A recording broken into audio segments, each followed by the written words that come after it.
Good afternoon. How are you? Well, I'm getting out a little early. It's hot. Thomas Jefferson tells me that the temperature is 84, that the humidity is 48, and that the wind is 2 miles an hour. And I think the trees are preventing that from happening. Well, what are we going to talk about? I think that there are some interesting things and important things to consider.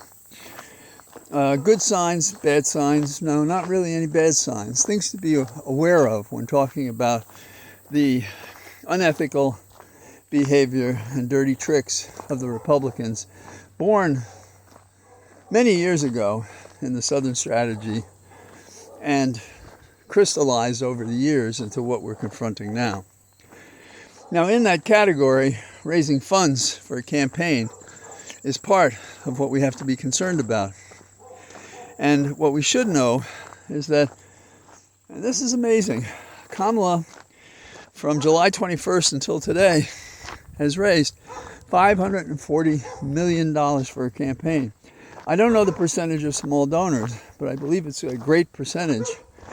And the push and the energy and the enthusiasm is reflected in the contributions.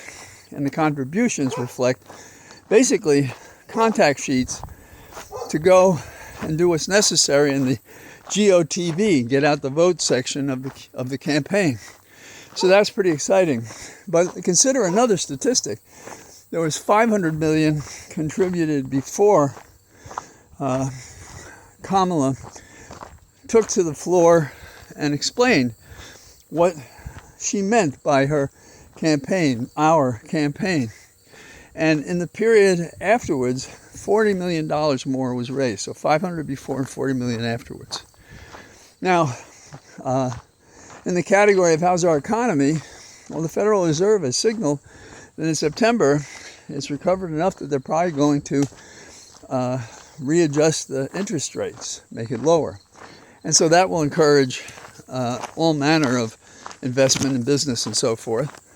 And perhaps even more contributions, because for two reasons. One is they may have the funds, and the other is that this is like a performance of what we say is true about the Biden-Kamala Harris pairing. So this is very important. Now, I have a special favoritism for Maureen Dowd. And she was reacting in her column this Sunday about Donald's reaction to the convention. She said, Daffy Donald is turning pea green because of the enthusiasm, the turnout, the crowd, the speeches, the performers, all of it. And think about how Kamala called Trump an unserious man. And Dowd's summary, and I believe it's true for many observers of where we are now, Dowd said that Trump appears to be unraveling, and I think that's true. I think anybody who's observed him drifting, trying to find a message, doing kind of cheap trash talk, is, sort of like, oh yeah, and yours, your mother, that kind of stuff that is not effective perhaps in any arena. Now, I want to also talk about how the press is doing. Now, every day's papers or digital framework is very demanding. It's a huge maw that has to be filled. It's very hungry. And so the question is, are reporters, correspondents, analysts spending enough time investigating what they're reporting? And so, are we getting a straight piece, or are we getting a lazy covered speaking points from the Trump team? Now, I don't want to be unfair here, but Elizabeth Diaz is the New York Times religious correspondent. And I'm not taking anything away from her other works, which I haven't read. And she co-wrote something about the Roe v. Wade, and from what I've glanced about it, it seemed to be fair and strong. But this Sunday, she wrote a piece about JD Vance's Roman Catholic conversion. Now it's interesting because she doesn't examine how he came to it, and in the sense of, what about the change from his early days? What was he then? And she has one line in which she says, he was loosely raised as an evangelical. How are you loosely raised as an evangelical? Did you go to church? Did you participate? Did you sing the songs? Did you believe what was said? And about whom? And how strong? And how bigoted? And what were the notions of family in that participation? Since JD says so strongly that it's the Roman Catholic notion of family he embraces. Oh yeah, family minus the woman, minus the wife, minus the person who has a right to be let alone. Now, what should she have done? Because it's only fair to ask, right? Why isn't it a good piece? Because cited in the piece approvingly are a number of things that JD embraced, JD Vance, of course, JD and Vance embraced without scrutinizing the significance of these various tenets of the Roman Catholic religion. So I'm going to choose one because I think it goes, well, maybe two. It goes to the heart of who the Republicans are and who JD Vance is. St. Augustine wrote a famous tract called The City of God. Now, Augustine wrote this to counter the allegations that Christianity was what brought the decline of Rome. And I have some books on this subject myself. And I've read Augustine, and you should consider why and how and whether this should be inspiring a political campaign. Consider the fact that Augustine believed that in the universal warfare between God and the devil, governments must be Christian, on the side of God, fighting the devil. That's the Crusades. That's also in defiance of what we all understand to be a violation of the separation of church and state. If the church dictates to the government, or the government reassures the church that we're fighting the devil, we're talking about a change that violates the entire history of our nation and certainly defies the Constitution. And it's only what? The Roman Catholics?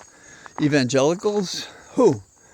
And what about all those other religions? And what about the unbelievers? So the article, in a way, casts JD as like a modern Thomas More, standing there for faith.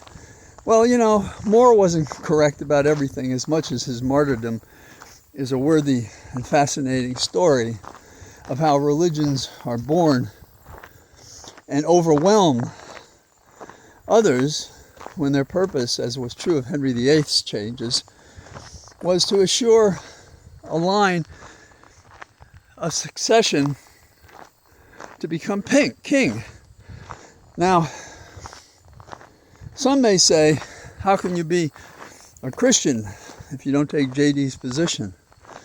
Well, one president, John Kennedy, in the campaign had to reassure the nation, because of how we felt in those days about Roman Catholics, that he would not be responding to Rome. Interesting, isn't it? But what is JD doing? Is he an agent of change on behalf of the Pope? And is that okay now when it wasn't back in 1960? JFK said, if ever there was such a choice, he would always take seriously his oath of office, that nothing else would dictate his decision. Now, I had the fortune and luck and pleasure of the company and knowledge of Jesuit Father Drinan. Now, Drinan was a congressman from Massachusetts. He was also a teacher, an activist, but while in Congress, he filed the document to impeach Nixon. He opposed the initiative to go into Cambodia.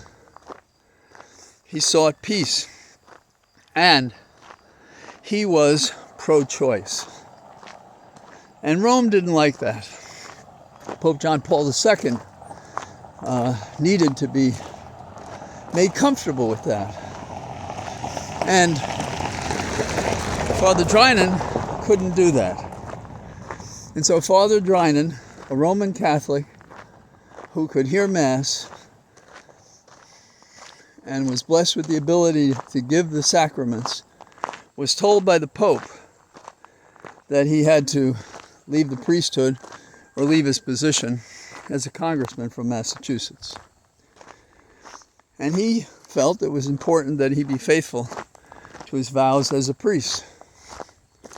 And so he withdrew from Congress, and he was replaced in Congress.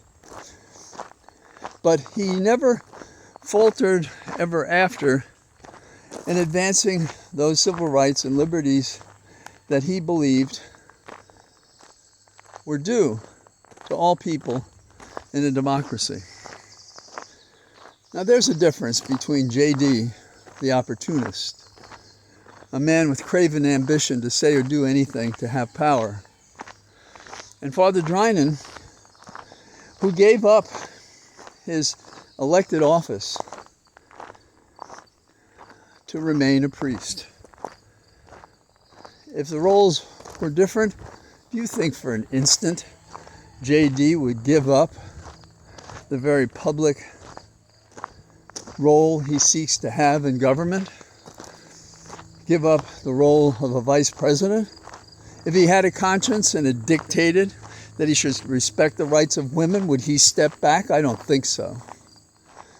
Now, should the reporter for the New York Times gone into some of these things? Oh, absolutely. Should talk about, well, how do you feel about being in a church that is comfortable with pederasty and the exploitation of children and the hiding of priests who do these things? How do you feel about that? Are you comfortable with that? Do you think you're saving lives so that they can be victimized by predator priests? What do you think about transubstantiation? What do you think about the afterlife? All these questions, it seems to me, if you open yourself up and claim I'm the Christian candidate and I'm going to break down the wall between church and state and I'm going to impose these positions that I believe as a matter of faith without any proof to believe it, or the values that should be in government, well, that's what I'm going to do. His life has been, and to some extent, this is just fine. You choose your opportunities to learn and experience things. But does the man of several names and several religions strike you as a person that comes upon these things out of faith or pretense? I say the latter. Because that's the hallmark of the Trump campaign, and it's become the hallmark of the Republican Party. And it's why this political season, the only worthy vote is for a Democrat. Vote blue, whether it be a justice of the peace or the President of the United States or the Vice President of the United States, vote blue. Put up a flag in your yard if you can afford it, if you have space for it. And if you have a good reason not to, of course not. But remember to vote, to encourage at least one other person to vote the same way, If you can send $5 or $10, do that. Because despite the times in my life, all the elections I've participated in, observed, had any role in, considered, this one really is the second shoe dropping. We kept Trump out in 2020, and now we have to finish the job in 2024. So we don't have to worry about losing the opportunity to vote in 2025. So that's what I have to say from my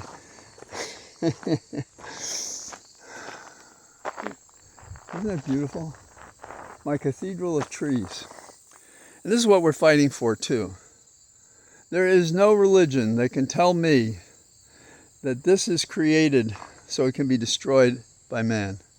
Tearing down the trees that allow us to breathe, throwing stuff in the waters so we can't drink it, filling the air with smoke and poison, pulling up oil and gas when we have renewables that would work as well.